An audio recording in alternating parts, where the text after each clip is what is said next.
नायलांदो लोगोफोर नै आंनि फिसाजो हाथरखि ब्रह्मआ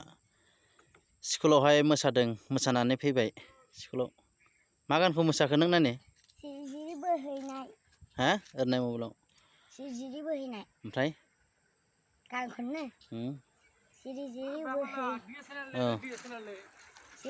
बोहैनाय दैसा सेराव थानाय गोजोन गोजोन मोनो आंनि दान्दिसे जिरायहाबनाय दाउब'फोरा फारजों बिरलांनाय गोसोआ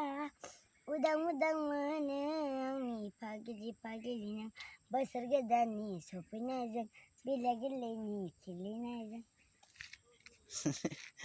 जाबाय नायलांदो लोगोफोर आंनि फिसाजोआ दिनै स्कुलावहाय माने टिचार डेआव मोसानानै फैबाय दायो जोङो लामायाव दङ ओरैनालाय मामि मा नाम नोंना नानि हाथरखि ब्रह्म नों दायो मा क्लासाव फरायो 3 क्लास 3 नोंसिनि स्कुला मा स्कुल नानि प्राइभेट मा नाम UN एकाडेमि बासबारि UN एकाडेमि बासबारि स्कुलाव फरायो